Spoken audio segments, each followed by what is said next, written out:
Porque ya llega don José Blandón Castillo. Temas del día. 1. ¿Qué va a pasar en Venezuela? 2. Pues la fuerza de tarea, el Águila. Y obviamente ese misterio sin resolver llamado la autoridad del Canal de Panamá. Bienvenido. Buenos días. Pareció usted muy sarcástico con eso de Hombre. Tesa. Buenos días a nuestra audiencia. Hoy es lunes. Hoy es lunes. 27 de marzo. Se está acabando el primer trimestre. Mire que rápido va el 17. Y cuando termine el segundo trimestre ya estaremos en el cuarto año del gobierno del presidente Varela. Oiga, esto del teatro, una cosa interesante porque en Panamá a mí me alegra mucho el resurgimiento que está teniendo el teatro como expresión artística, como expresión de cultura, no solamente a nivel de adultos, sino a nivel de niños. Sí. Los domingos y los sábados hay un gran desarrollo del teatro. Ojalá lo sigamos impulsando.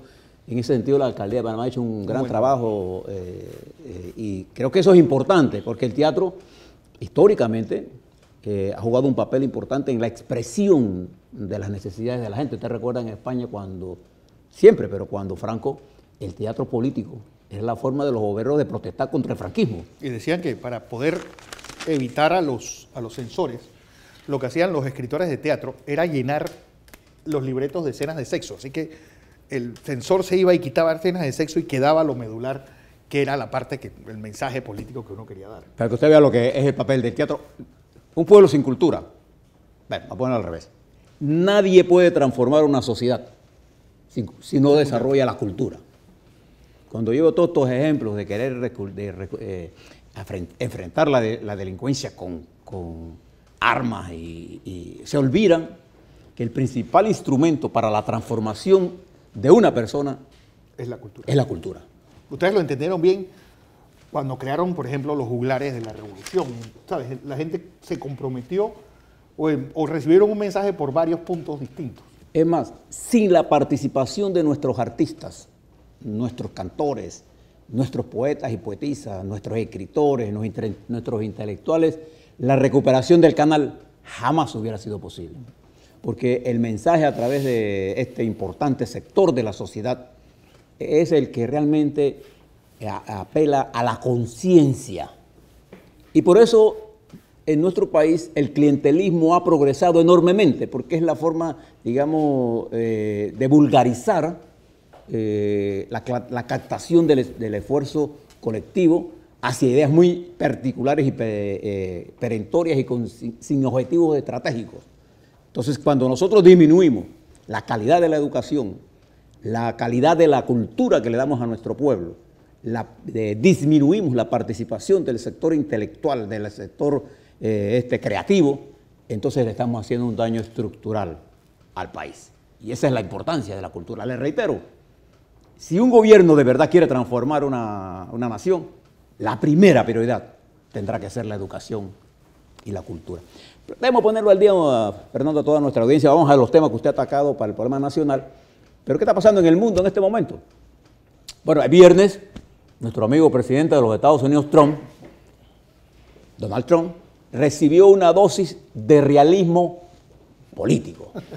De real política. La política real, lo que decía Kissinger, ¿no? Sin manejo, que no puede llegar a cosas.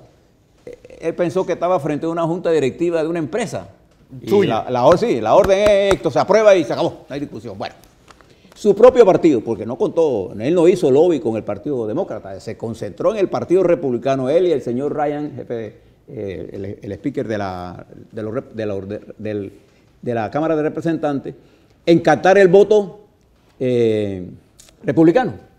Y resulta, fíjese de cómo la vida, los representantes de ultraderecha y los representantes conservadores, los representantes más moderados de los republicanos se unieron y bloquearon la reforma sanitaria que eliminaría el Obamacare, o la reforma sanitaria.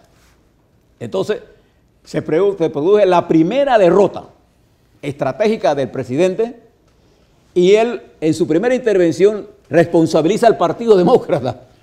Es una cosa rara, pero en su reflexión de este fin de semana, ayer ya estaba escribiendo, después de varios días de reflexión, y le echa la culpa a la ultraderecha de su partido. Y los amenaza. Y entonces anuncian que va a crear una secretaría para darle una especie de filosofía de cómo se maneja, darle un sentido de sentido de dirección privada al gobierno federal.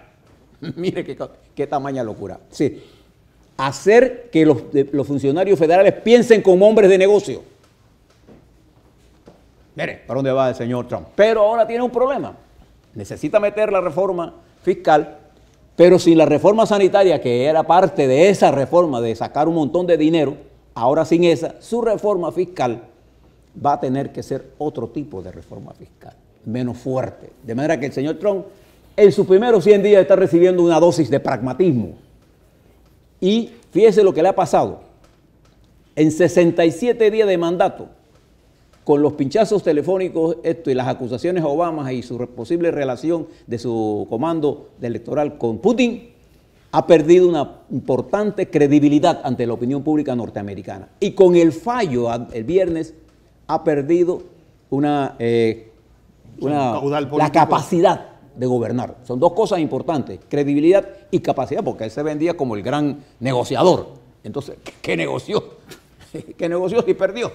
Y perdió con su partido, que es lo más peligroso. Eso está pasando en los Estados Unidos, en el mundo. Ayer hubo elecciones parciales en Alemania y se demostró el músculo político de la señora Merkel. Vamos a ver, el 29 arranca ya oficialmente el Brexit.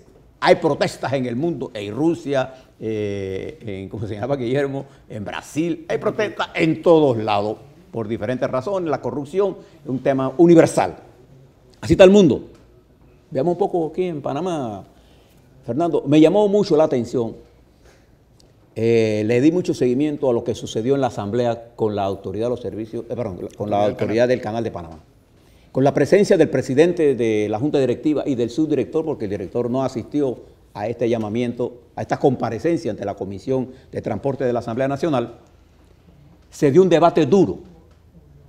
Entonces tenemos que ir siempre, cuando usted escucha un argumento, no esté atacando al que trae el argumento, mire el peso del argumento. Ahí se planteó una información de que dentro del canal se había pasado información, filtrado información a empresas interesadas en Corozal, privilegiada, y eso es un delito. Y el presidente de la Junta Directiva dijo que eso se iba a estudiar en su organismo. Yo creo que lo que pasó es un delito. Es un delito, sí, es un delito serio, un delito serio. Entonces, yo creo que, le reitero, los que tenemos un gran aprecio por la autoridad del canal como estructura, como cosa que importante, y queremos hacer un llamado a la dirección que le preste atención a todos estos eventos que están erosionando la credibilidad de una institución que está en el alma y en el corazón de los panameños. Pero por estar en el alma y el corazón de los panameños, no se olviden de que hay una nueva corriente que exige transparencia, que exige rendimiento de cuentas. Y entonces no podemos pensar que podemos seguir manejando el canal como si fuera una isla. Ahí hay graves acusaciones planteadas por una directora, por diputados, públicamente, con documentos, y hay decenas de recursos jurídicos puestos por los trabajadores, por los pilotos. Y yo pienso que la autoridad del canal debe hacer un balance. Y creo que el presidente debe interesarse en conocer, independientemente de que eso tiene su autonomía. Eso no es una cosa aislada, porque la Constitución habla de la separación de poderes, pero en armónica colaboración, entendiendo que nosotros le podemos pedir explicaciones muy claramente a la autoridad del canal, y si el gobierno no se la pide, nos las tienen que dar a nosotros, los dueños del canal, porque es una empresa pública. No es de los que administran eso, es de todos nosotros, que le hacemos un llamado al amigo y presidente de la Junta Directiva del canal que le preste atención a esto, porque esto está erosionando la credibilidad del canal y nos está afectando internacionalmente. Miren lo que pasó cuando se hizo la licitación de Corozal. Es cierto. Nadie vino a hacer propuestas económicas, producto de todo lo que ha pasado, y nosotros le habíamos solicitado que no hicieran esto. De manera que me llama la atención Creo que hay que reflexionar sobre lo que está ocurriendo. Creo que la Junta Directiva le debe una explicación al país y la dirección del canal debe tomar estos elementos críticos en consideración y replantearse cómo se va a manejar en el futuro con el país. Además de que, como se dijo, el Ministerio Público tiene que hacer una investigación sobre... Sí, ya hay una denuncia con documentos. Esto es es decir, entrega de información privilegiada a uno de los participantes en una licitación. Eso está penado. Eso está penado por el Código Judicial panameño.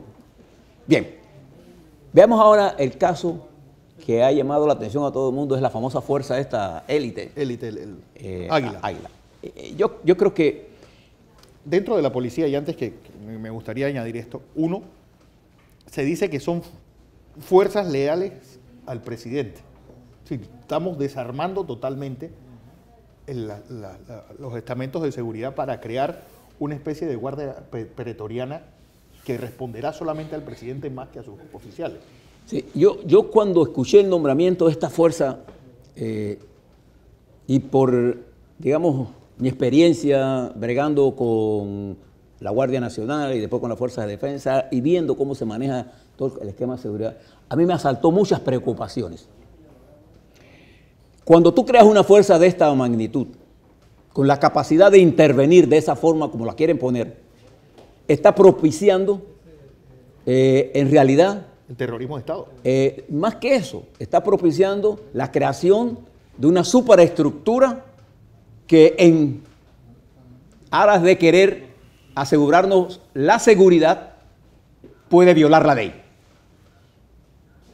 Es más, yo le puedo informar que esta fuerza de seguridad lo primero que hizo fue solicitarle al Ministerio de Salud que le mandaran los sensores de ruido y se lo pasaron para ellos.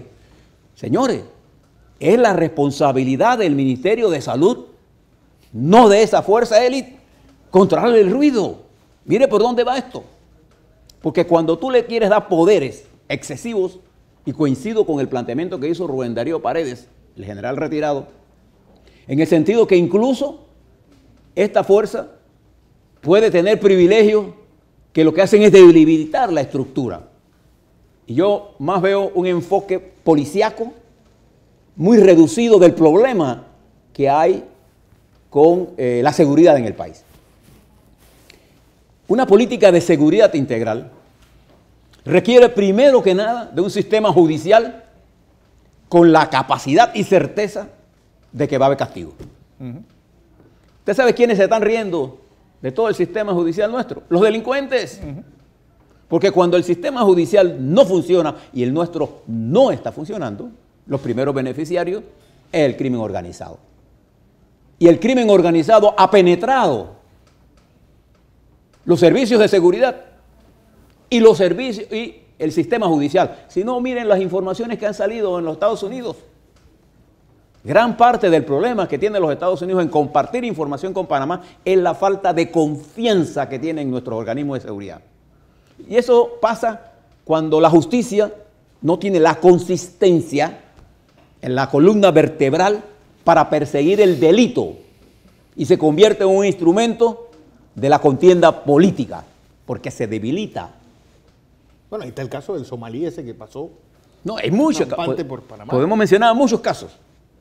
Pero esa fue mi primera preocupación. La segunda preocupación es que la delincuencia prospera cuando las puertas de la desigualdad se abren para que crezca la desigualdad. Y una de las formas de enfrentar la desigualdad y la delincuencia es la educación. Por ejemplo, ¿cuántos niños nosotros retenemos en las escuelas después de los 15 años? Hay más de 200 y tantos mil muchachos nuestros entre la edad de 15 y 21 años que están fuera del sistema, que no han terminado la secundaria. ¿A dónde van esos muchachos? A la calle. ¿Qué le ofrece la calle? Delincuencia. Entonces, no tenemos una política migratoria clara y como consecuencia al país llegan migrantes de toda calidad y entonces hemos importado mecanismos de delincuencia nuevos. Y además de eso, con la globalización de la tecnología, los crímenes cibernéticos que van desde el fraude, desde el lavado de dinero, se han incrementado y no le hemos dado al Ministerio Público las herramientas técnicas para que tenga una unidad de lucha contra el crimen organizado que viene de las redes especializadas. Y todavía no hemos hecho reformas estructurales. La UAF sigue siendo controlada por la presidencia. La policía que investiga y que es la que entrega información al Ministerio Público, que es la DIJ, está en manos de la policía y no en manos de la Procuraduría como era antes. Fíjense usted, por ejemplo, en los grandes países las policías investigativas no pertenecen a los cuerpos armados. Por ejemplo, el FBI, la Sûreté, Scotland Yard, son organizaciones que están con su propia autonomía, ligadas fundamentalmente al sistema judicial, del Ministerio Público, para garantizar que si hay penetración a los organismos de policía por parte de, y siempre hay, no solamente en Panamá, en todos lados del mundo, uno garantice esto. Entonces, cuando se crea este grupo Águila, y le dan nombre, esto no es nuevo, esto es igual, esta misma operación se está haciendo en Honduras. El grupo Águila, eso existe. En Brasil existía un grupo de gente súper especializada que lo que hacía era entrar a la favela y asesinar. Entonces hay que ser cuidadoso en no entregarle poderes que estos se conviertan en grupos de represión. Fíjese lo que ya querían quitarle al Ministerio de Salud una parte de sus funciones. Eso no es parte de ellos. ¿Y qué tiene que hacer ellos con ver ruido? A ver. Entonces, si nosotros, en vez de fortalecer la institucionalidad, lo que hacemos es crear élite que sobrepasen la institucional, lo que estamos creando es fuentes alternas de poder sin control. Y pasar de perseguir a las pandillas para perseguir a los disidentes políticos, hay un solo pasito. Hay un solo pasito. Basta que a usted le pongan en su carro una bolsita de cocaína y usted, siendo un dirigente político, le dicen que usted estaba traficando cocaína. Eso es lo que pasa cuando uno crea organismos paramilitares. Porque esto es lo que son estos organismos al final del día. Demuestran la incapacidad de la estructura para luchar contra el crimen organizado, porque el crimen organizado no es solamente un problema policíaco, es un problema integral de la sociedad, que involucra, vuelvo y reitero, el fortalecimiento del sistema judicial panameño, de la investigación, el Ministerio Público y todo lo que tiene que ver con el órgano judicial, el enseriamiento de una política migratoria clara que conlleve el proceso de educación de nuestros niños y la captación de todos esos jóvenes que se salieron de la escuela secundaria, de los llamados ninis. ¿No? Que lo que hacemos es que y entonces estos organismos, ¿dónde es que entran con fuerza, tumbando casas, tumbando puertas? En los barrios pobres. Sí. En la favela. En los barrios, sí. Ellos no van allá a Costa del Este, ni a donde están las grandes, donde se produce grandes transacciones. Ellos no van allá. Ellos van acá a los pobres, le tumban puertas y nadie repara las puertas. A mí me ha tocado ver eso ahí en San Pedro. Abusan y entonces creamos un distanciamiento entre la población y la policía. Y fíjense lo que hacen común. ¿Cuántas veces yo les he denunciado aquí esa manía que tienen la policía de tránsito autorizada, me imagino por su comando, porque así se llama comando. De hacer retenes todos los días. Cuando no hay tranque, ellos lo inventan. Entonces, todas estas cosas están indicando, es más que una estrategia de seguridad, es una improvisación permanente. Y yo creo que por ese camino, sí hay que reforzar un poco la policía, pero la policía, ¿cuántas cosas ha recibido ya? ¿Cuántos aumentos? ¿Cuánto presupuesto? Es más, yo veo a la gente del gobierno, incluyendo el presidente, más interesados en alabar el trabajo de la policía que el trabajo de los maestros, que el trabajo de los empresarios, que el trabajo de los trabajadores, que son los que crean la riqueza al final del día. Más interesados en eso, en hablar bien de la policía, porque siempre los presidentes tienen el temor siempre de que los tumben y que la policía, hombre, esta policía nosotros no tumba a nadie, hombre. Esta policía se le ocurre a dar un golpe y la primera cosa que le van a dar un golpe a ellos. porque los delincuentes se ríen de ellos. Y cuando usted politiza los organismos de seguridad, ocurre lo que está pasando en este momento. Yo sigo muy de cerca lo que pasa en Honduras, Guatemala, El Salvador, que es el triángulo más peligroso que tenemos, y lo que está pasando aquí al lado de nosotros en Colombia. Entonces yo creo que esas cosas nos están indicando a nosotros el incremento del narcotráfico, de la producción de drogas en Colombia. Todo el proceso de paz está produciendo hombres, armas y drogas que solo tienen un camino, Panamá. Entonces nosotros tenemos que tener una política migratoria firme frente a este problema de Colombia. Cosas como esas son mucho más estratégicas. Por ejemplo, el caso de Venezuela. A nosotros, si yo vengo a definir la política exterior de Panamá y la política exterior de cualquier país, y el nuestro no escapa de esto, está definida por los intereses nacionales. Es el interés de Panamá lo que define mi política con respecto a cualquier otro país. No es al revés. No es complacer a los Estados Unidos por meterme ahí, sino a Panamá le conviene que yo sea parte de una grupo internacional que combate a ISIS, en lo absoluto. Primero que eso lo crearon los propios Estados Unidos. Todos esos organismos paramilitares son producto de una estrategia geopolítica de los Estados Unidos. Ellos crearon todo eso allá en Mediano Oriente. ¿Qué hago yo metido en eso? Ellos tienen cómo defenderse, nosotros no. Mire la historia de lo que está pasando en ese país. Entonces, con respecto a Venezuela, ¿qué le interesa a Panamá? ¿Una Venezuela destruida como esta o una Venezuela próspera? A ver, ¿nos interesa? Una Venezuela próspera, democrática, pluralista, en paz. Eso es lo que nos interesa. No es que si Venezuela nos paga a nosotros, no los negocios, no. El interés de nosotros es que Venezuela sea próspera.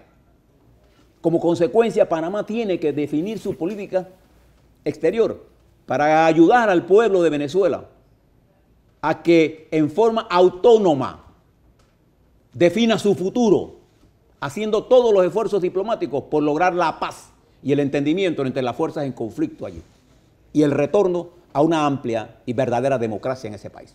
Eso es lo que nos interesa a nosotros. No hay ningún otro camino.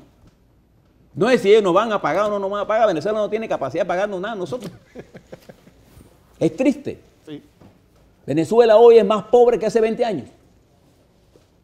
Gozó de ingresos enormes, pero lo despilfarró. Porque el populismo solo produce eso. Pero yo no estoy diciendo, y estoy en contra del intervencionismo militar y político dentro de Venezuela. Lo que estoy diciendo es que armemos la solidaridad para que el gobierno de Venezuela y la oposición venezolana encuentren puntos de convergencia para estabilizar al país y se desarrolle un proceso democrático que permita que el pueblo tenga un gobierno incluyente y que Venezuela vuelva a coger el camino del desarrollo sin aplastar a las fuerzas en conflictos. Eso es lo que nos interesa a nosotros.